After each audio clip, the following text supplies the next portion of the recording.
What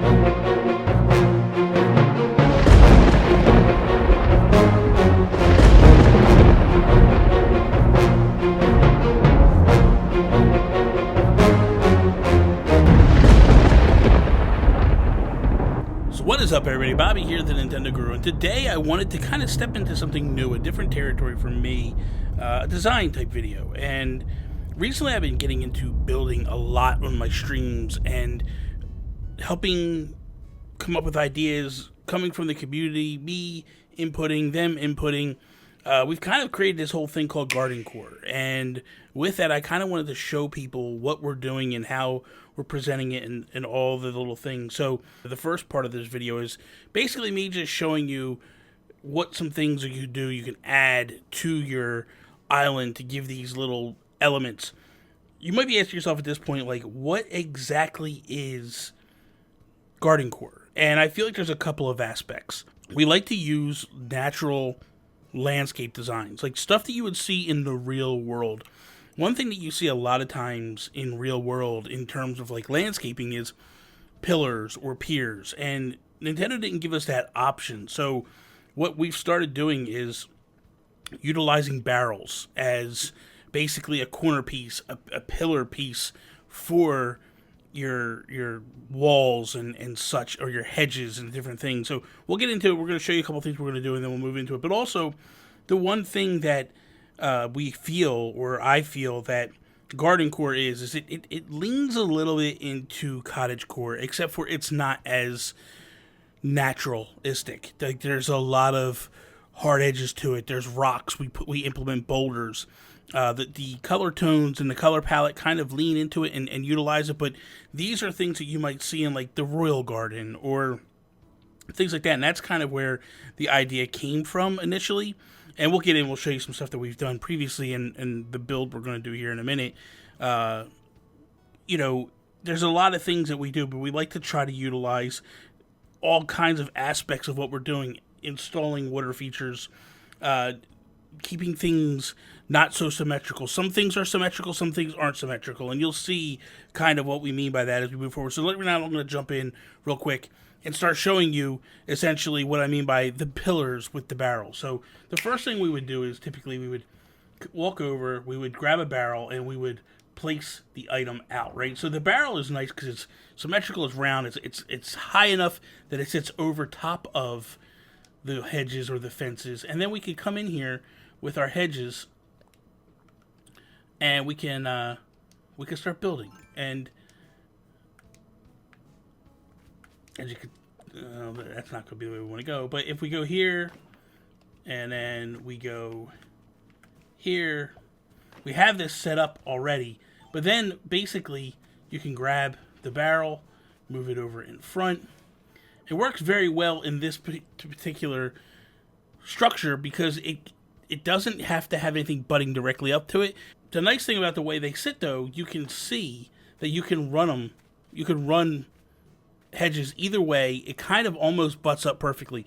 Then the final piece that we want to throw on here, just to add a little aspect to it, is we'll drop a candle up on top, and that usually will kind of set it off. But I'm going to go and I'm going to show you a finished product of some stuff that we've done with the barrel real quickly. So as you can see here, this is the main focus, the residence center, where we changed up everything. We've added the barrels to the corners. You have the one here, and then you can see in the background we have another one at that very far corner. And then on the other side, we replicated that and kept it that way across the board. It kind of just gives this flair and this feel of grand entrance type of thing. And I've always liked that about when you look at retaining walls or fences, anything like that, when you have a bigger piece set higher, but not too high. We don't want to go way above it and kind of throw it off. We want to keep it where it's just a little bit taller, and it kind of breaks up the color as well because you have the green coming down, then we hit it with some brown, which is still earth tones and natural. So that is number one step, using barrels as pillars or piers. Another thing that we like to do here is do paths, but rather than using the path that a lot of people in cottagecore are doing, I've felt that a nicer look to this was if we did a natural path per se, utilizing browns and earthy tones again, but you're using you're flip flopping and almost creating a checkerboard between sand and wood. And let me show you how this works essentially. So you're going to drop a piece here, then you're going to basically come over here, and then you can come back over this way, and then you can even go, if you just want to go straight in the path, that's not going to work, but you could go up a little bit higher there, right? Then you can come back over this way here. Now, once you have this set where you want to go, your next step is to go with, I typically go with the dirt path. I mean, you could go with the dark dirt path, but I feel like let's kind of keep it, you know, not as dark as it is. And it's still, because it breaks it up and gives you like this nice little color tone that happens here. That's not what we want to do, but occasionally you're going to mess up, and that's fine. All right, back to where we're at here. And then you're going to come over again. You're just going to fill in these spots. And to me, you can do some really cool things with these. You can curve them. You can make bends, all this stuff. It's just a natural flow. Now, the reason why I like this, it gives a different sound. If you use the path gives zero sound off at all. Where if you use this, you're still getting like the crunch of the dirt, but then the clack of the wood. And I like that sound effect when you run through. So it's a nice little effect. Let me show you a couple paths that I've utilized this in across my island. This will show you that you can kind of come in, you can kind of curve it as well, just the way you do it. It gives that feel of a curve. Here's another area right off to the side here where you just kind of walk down, curves a little bit, and you go straight. I feel like it looks aesthetically pleasing, and again, it still has that sound effect, which is fun. Okay, now a third piece that I want to add to this quasi pillar per se is I want to show you guys how we implement rocks and boulders. So I'm going to jump back into my inventory, and we're just going to drop a barrel down to start off, right? And then we're going to jump into the hedges just because I want to grab some hedges. Actually, what I'm going to do is I'm going to do this. We are going to grab some hedges here. We're going to put them in here. All right, so there's the two hedges we're going to put in.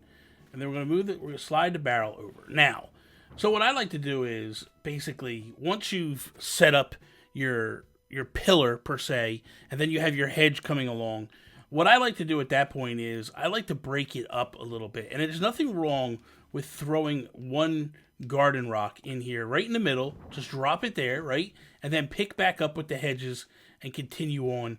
It gives a nice feel and a nice flow to what you're doing across the board. It's nice to break up the hedges a little bit with natural stones. It gives a feel and a vibe of just, it's stonework. And it's boulders to me are always a quintessential thing for landscaping. It really sets it off in the real world, and I love the way it looks in Animal Crossing. I'm going to show you a couple areas where we've utilized boulders and we've put them into the game, and it just sets it off in my opinion. With the entranceway here, and you see the shrubs, and then you go with the stone in between. We could have easily just ran shrubs up this entire length, but instead we broke it up a little bit and just made it feel a lot different, because those rocks are going to do the same effect that the shrubs would do. It just gives a different feel and a vibe to it, I feel. And to me, it just breaks up and makes it look more aesthetically pleasing across the board. Same thing in here as you look and you see, you get the bench and the two rocks here. It's just a nice feel, and it breaks it up perfectly, in my opinion. The fourth thing that I want to talk about before we jump into our speed build here is I want to talk about breaking up symmetry. Symmetry can be such a burden on a design and make things look very bad.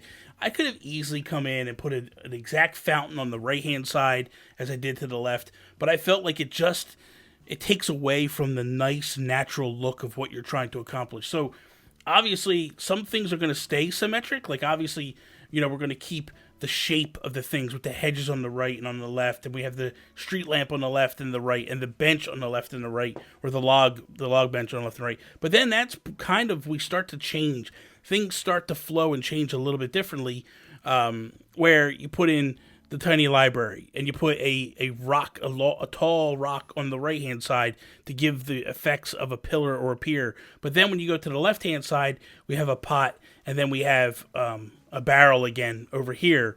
And then over here on the right hand side, you have the Lily record player, you have the garden wagon, you have the large rock back here, some flowers to break it up a little bit. It's just a nice feel to it's kind of symmetric, but it's also not symmetric at all at the same time. And it throws that balance off just enough to make it feel like it's totally different, even though it's not. And this is something that's very heavily into cottagecore, and it's probably the biggest thing that we take from that when we're doing the design aspect, is to break things up and make them not feel exactly like they are. Okay, so now we are going to begin a speed build, and we are going to build a park area, per se. And I'll kind of talk you guys through my thought patterns and why I did what I was doing at certain points. It seems people wanted me to do that in other speed builds, so I figured why not try it today. So obviously I placed the fountain first because that's the center focal point of everything, and you got to kind of build around that rather than starting from the side and working up and then realizing I don't have enough space. So I figured let me start with the middle and work my way out. Immediately I realized I didn't like the trees on the three corners, so I thought I'm taking these out. So had to get some fruit, got some fruit, shook a tree, and just dug up the three trees that were there. I've noticed that in the past, as I start to build, I want to go back to the whole point of putting the fountain in first. I've noticed at times in the past when I start to build from one side to the other rather than the middle out, I run into a problem. I run into the problem of I run out of space. So at least this way, if I start in the middle and work my way out, I know pretty much everything's going to fit the way I want it to fit. At this point, we're going to start with the hedges on the outside to kind of border things off. In my plans, I had an image of water in all four corners, but the area was not as big as I thought it was when I drew it out on paper. I thought it had a lot more room. So as you can see here, I'll start off with the idea of like, hey, we're going to put little ponds in all four corners of the park here, and I wanted to do something a little bit different, but it didn't work out because of the whole idea of the other four or the other three pieces just didn't feel right. So at this point I knew I was going to do like a concrete base or patio underneath of the fountain, so I got to work on that. About a week ago, I downloaded these bluish slate looking things. So during the day, it'll be like a bluish feel to them. And so you do your underlayment so that way it's kind of gray throughout the cracks, not grass. I liked it better when it was the looks of the two. So that's where we go with that. Then we put the fountain in. Pretty quickly, I realized the ponds weren't going to work, but I just kept with it and stuck with it a little bit. The Nova Lights, I feel like the Nova Lights are fantastic. They are one of my favorite objects in the game. That and the hyacinth lamps are just home runs if you're doing these types of projects. The reason why I like the hyacinth lamps so much is, during the day, they look like they're just flowers. During the night, they look like, they're lights. And it's such a beautiful effect that it does.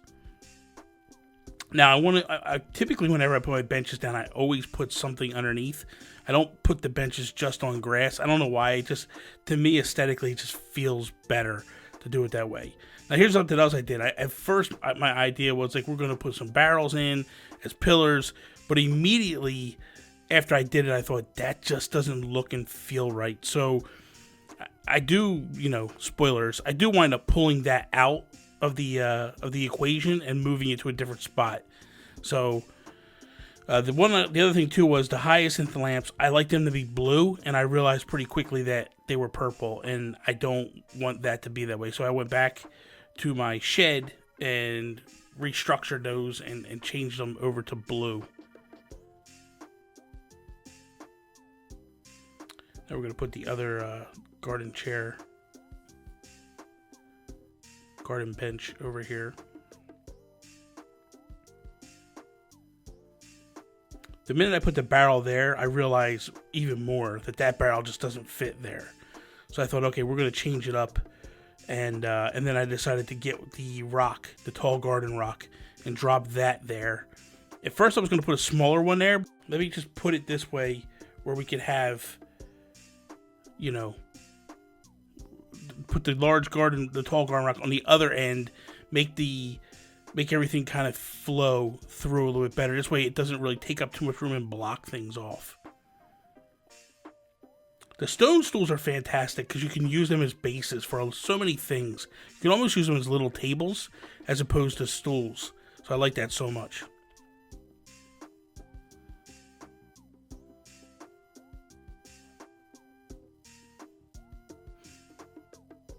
These decoy ducks are fantastic for aesthetics.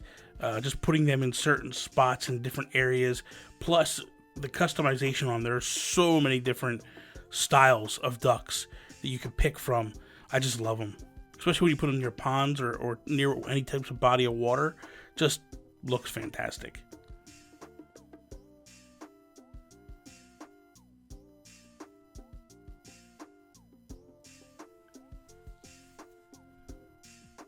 Put the book there.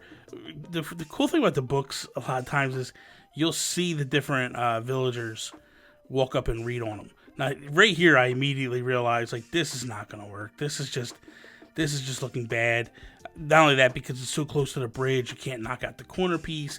It's not going to look right. It's not going to feel right. And this is where the whole dynamic from what I sketched out starts to change. Because I realized immediately, like, hey, I can actually turn this into something different. I can kind of kill the symmetry. Because I was having so much symmetry with the 4 ponds in the corners and everything, and I thought, well, I got to get away from that a little bit. So turning it into a planter bed, kind of putting a rock in the corner and then a couple of flowers around the outside is the ideal way for me to go with this.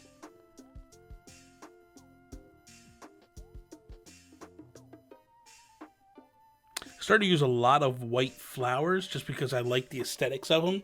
Now, at this point, I think to myself, I could put a pond in the bottom left corner and the top right corner, and then put a planter in the top left corner and the bottom right corner. But again, once I start to do this, I realize I don't really like the plan that much, and in my mind, I'm planning on changing it up completely.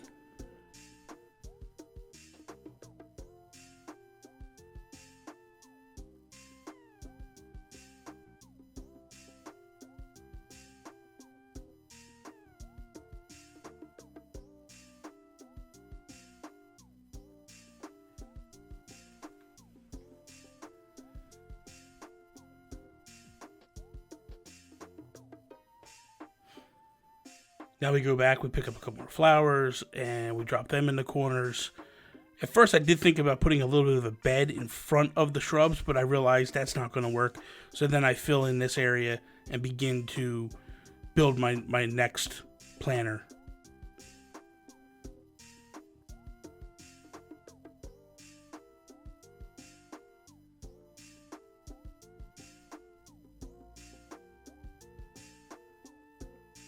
Then we put in our final shrub, throw in another flower, and that's kind of essentially it. So that is all. Thank you guys for watching. I hope that you enjoyed today's video. If you did, please slap the like button down below. Share with all your friends. If you're not a subscriber, please subscribe.